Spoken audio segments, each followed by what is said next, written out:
What is it? It's your father's lightsaber. This is the weapon of a Jedi Knight.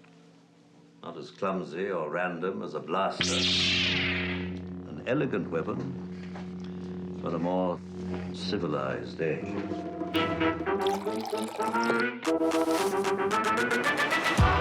What's up, everyone? This is Disney Plus Deets, where we break down everything you need to know about your favorite Disney Plus movies and series. I'm Kenneth. And I'm Marcellus, and not to toot our own horns, but we're pretty much the biggest Disney Plus fans out there. No, let's do it. Toot toot, beep beep. That's right. Let's get into it.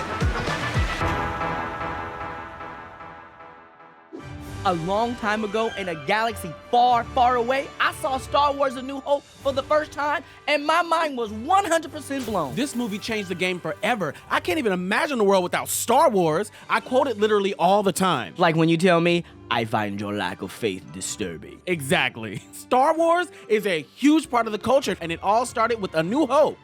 Writer-director George Lucas had the idea for Star Wars even before he made his first feature film, 1971's THX 1138. He always loved Flash Gordon, a space opera comic strip about a heroic young adventurer. Lucas was also impressed by Akira Kurosawa's classic samurai movies. And what do you get when you combine interplanetary adventures with samurai moves? Jedi Knights. By 1973, Lucas had handwritten a 10-page treatment for Star Wars, which he called an epic space fantasy. To sell his idea, Lucas needed to show people how the movie would look. So he added NASA photos of satellites and spaceships to his treatment, as well as hand-drawn illustrations of a goggle-faced alien and a group of warriors fighting a furry creature.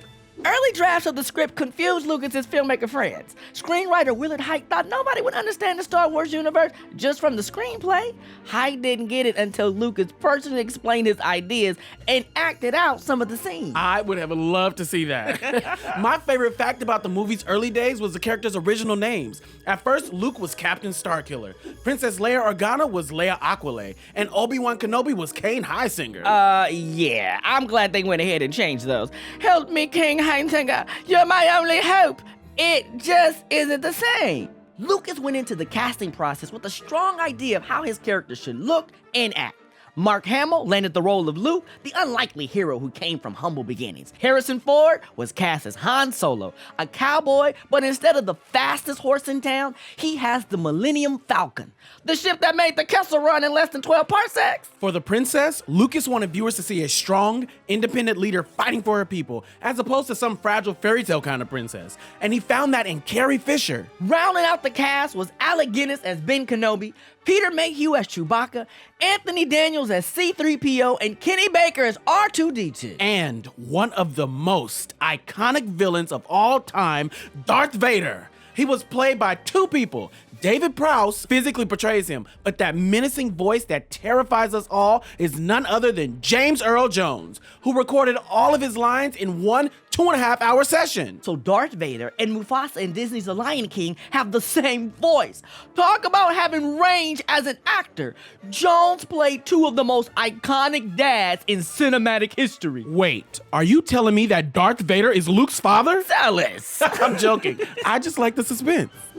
Production illustrator Ralph McQuarrie built out the look and feel of the movie with 21 concept art paintings and hundreds of sketches. Planets, vehicles, animals, robots, basically everything about how Star Wars looks goes back to him. Thank you, Ralph McQuarrie, for giving us Banthas.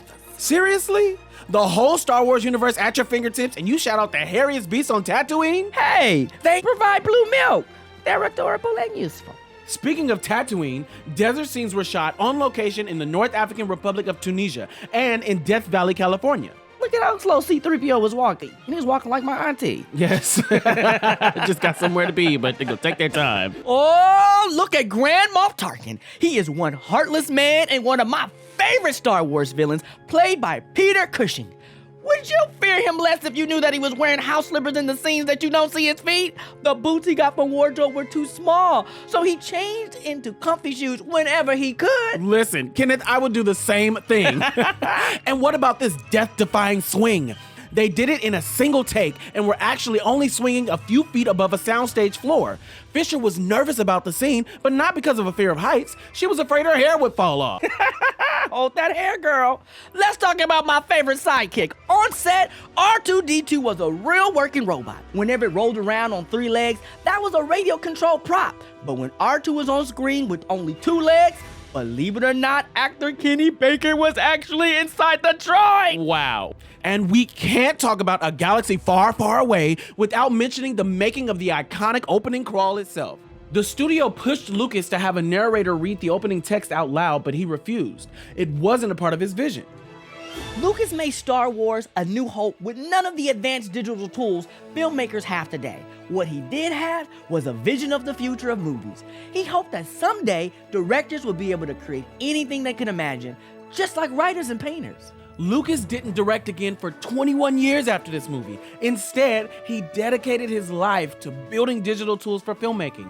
He ultimately helped to create digital editing, new sound techniques, and digital cameras.